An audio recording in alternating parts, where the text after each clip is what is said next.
नमस्कार। Logic ERP में आपका स्वागत है।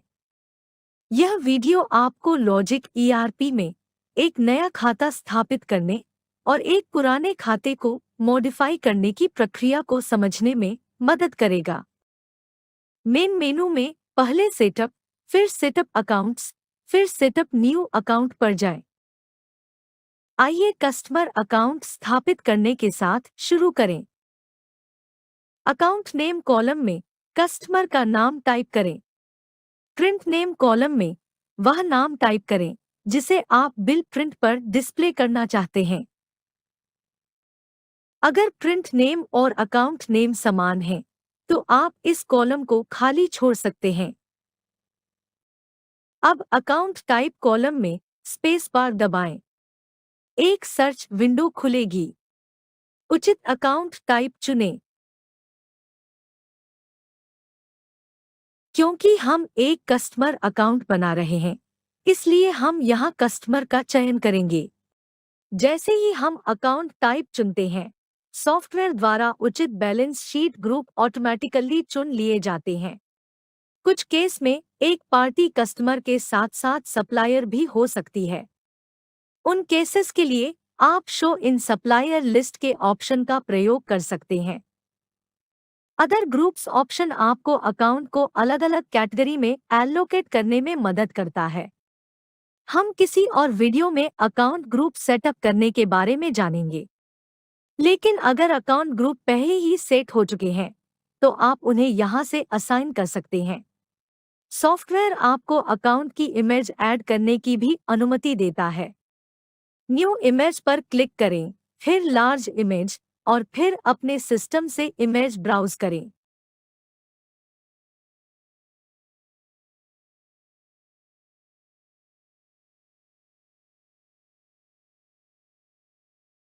इमेज पर क्लिक करें और इसे सेव करें।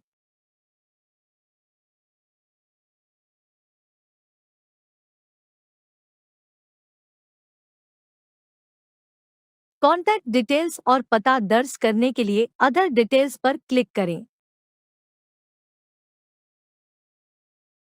आप कस्टमर के लिए डिफ़ॉल्ट कंट्री, स्टेट और सिटी सेट कर सकते हैं। कॉलम पर क्लिक करें और ड्रॉप डाउन लिस्ट से उचित ऑप्शन चुनें। सभी स्टेट और सिटी चयन के लिए उपलब्ध हैं।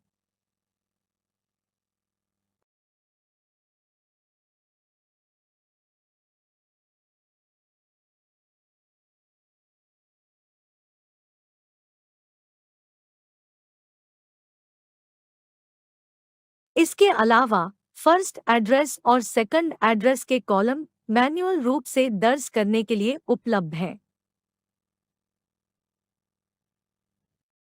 उचित फील्ड में एड्रेस टाइप करें। यदि सेकंड एड्रेस फर्स्ट एड्रेस के समान है, तो आप कॉपी पर क्लिक कर सकते हैं या इसे खाली छोड़ सकते हैं। इसके अलावा आप वेबसाइट, आधार नंबर, टेलीफोन, मोबाइल नंबर आदि भी दर्ज कर सकते हैं।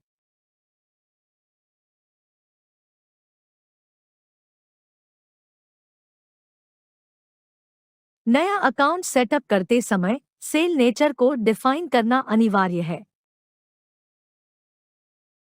इससे पहले हमें पार्टी का जीएसटी रजिस्ट्रेशन टाइप तय करना होगा। अगर यह अनरजिस्टर्ड है, तो सेल नेचर B2C होगी।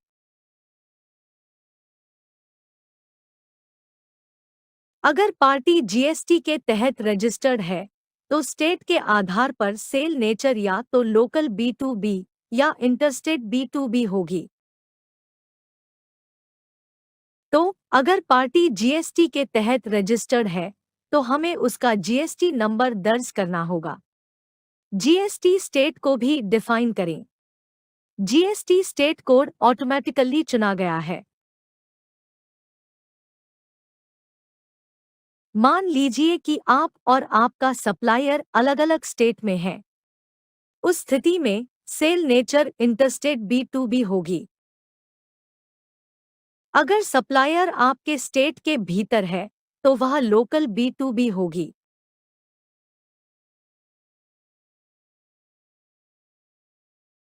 लॉजिक ईआरपी में जीएसटी नंबर डिटेल को ऑनलाइन देखने का एक बहुत अच्छा ऑप्शन है। पार्टी का जीएसटी डिटेल देखने के लिए रिट्रीव फ्रॉम जीएसटीएन पर क्लिक करें।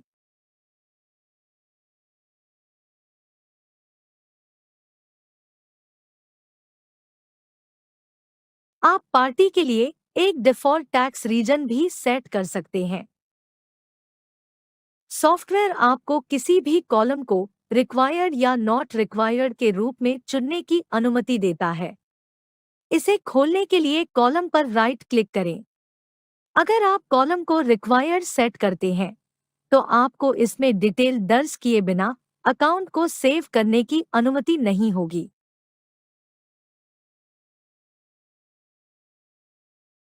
आप अदर डिटेल्स में पार्टी के बैंक डिटेल भी दर्ज कर सकते हैं। इसके अलावा कई लॉक्स भी हैं। पार्टी के लिए आप जिस ऑप्शन को लॉक करना चाहते हैं, उस पर टिक करें। इसके अलावा कैश डिस्काउंट अलाउ या डिसअलाउ करने के ऑप्शन भी हैं। इसके बाद स्टॉप बिलिंग का ऑप्शन आता है। जब आप इस ऑप्शन पर टिक करते हैं, तो कस्टमर सेल बिल विंडो में दिखाई नहीं देगा। आप अपने कस्टमर के लिए पेमेंट टर्म्स भी दर्ज कर सकते हैं।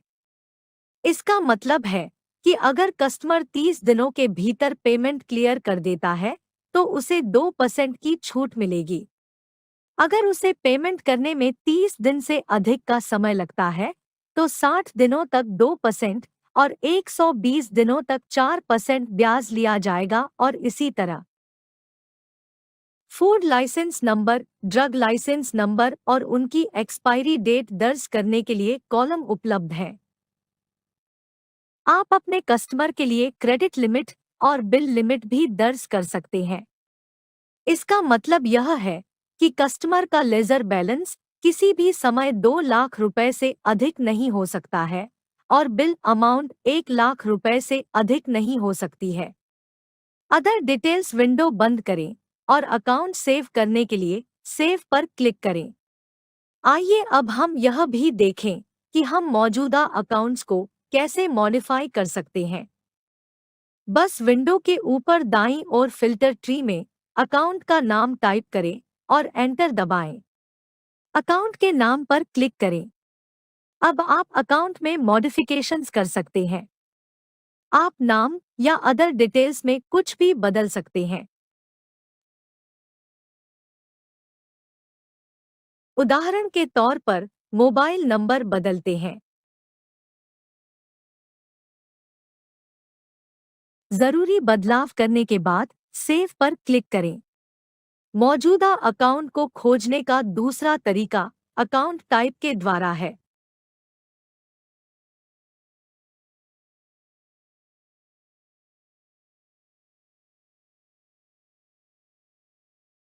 आप अदर डिटेल्स विंडो में कॉलम भी मैनेज कर सकते हैं। कॉन्फ़िगरेशन खोलने के लिए F5 दबाएं और कॉलम लॉक पर क्लिक करें। उस कॉलम को टिक करें जिसे आप लॉक करना चाहते हैं।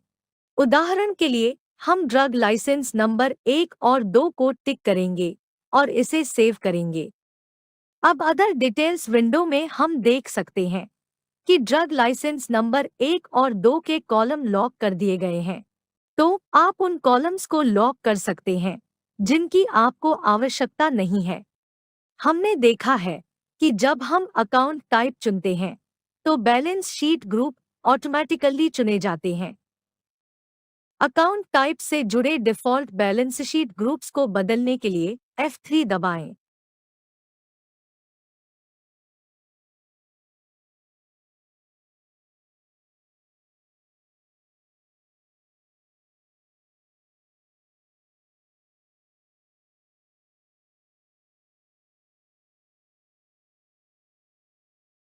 आप यहाँ सर्च लिस्ट से इच्छित ग्रुप चुन सकते हैं।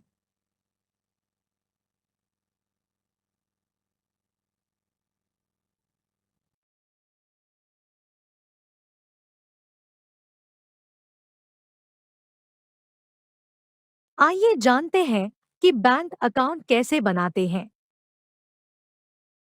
बैंक का नाम टाइप करें और अकाउंट टाइप को बैंक के रूप में चुनें। बैलेंस शीट ग्रुप्स को ऑटोमेटिकली चुन लिया गया है। अन्य डिटेल्स जैसे बैंक का पता, अकाउंट नंबर, आईएफएससी कोड आदि दर्ज करने के लिए अदर डिटेल्स पर क्लिक करें।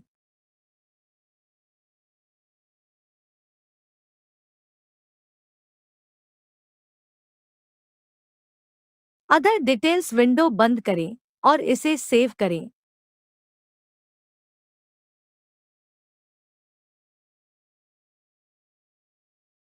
इसी तरह आप इस विंडो में किसी भी तरह का अकाउंट बना सकते हैं।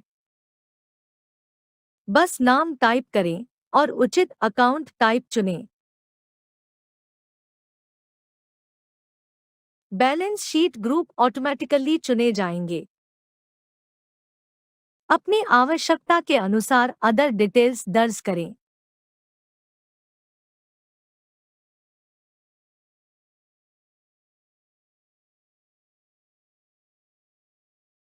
आइए अब हम कुछ जीएसटी अकाउंट बनाना भी सीखें। सबसे पहले हम एक जीएसटी परचेस अकाउंट बनाते हैं। अकाउंट टाइप को परचेस के रूप में चुनें। अगर आप अपने स्टॉक को जीएसटी परसेंट के अनुसार कैटेगराइज करना चाहते हैं, तो स्टॉक कैटेगरी के इस ऑप्शन का प्रयोग करें और अकाउंट को उचित परसेंट में एलोकेट करें। फिर जीएसटी परसेंट को डिफाइन करें। उचित जीएसटी टाइप चुनें। यहाँ टैक्सेबल चुना जाएगा। अगर यह टैक्स फ्री अकाउंट है, तो यहाँ टैक्स फ्री चुनें।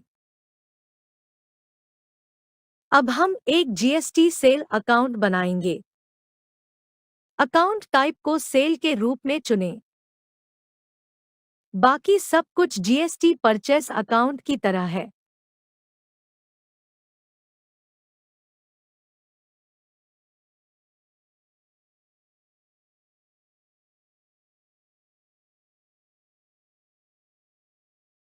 अब हम एक इनपुट अकाउंट सेटअप करेंगे।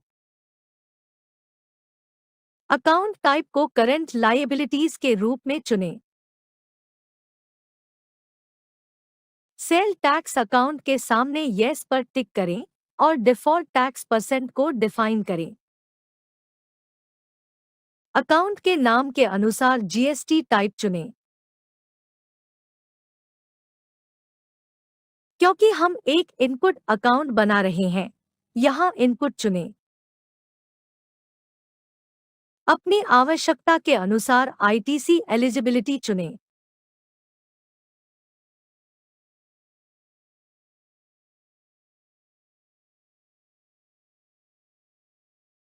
इसी तरह हम एक आउटपुट अकाउंट बनाएंगे। अकाउंट टाइप को करंट लायबिलिटीज के रूप में चुनें। बाकी सब कुछ इनपुट अकाउंट की तरह है।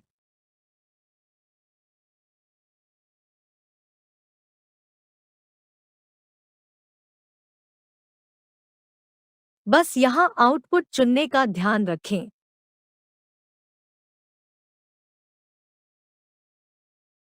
इसी तरह आप एसजीएसटी और आईजीएसटी के लिए भी इनपुट और आउटपुट अकाउंट बना सकते हैं। इस वीडियो को देखने के लिए धन्यवाद। अधिक सॉफ्टवेयर संबंधी अपडेट के लिए कृपया चैनल को सब्सक्राइब करें और नोटिफिकेशन बेल आइकन दबाएं।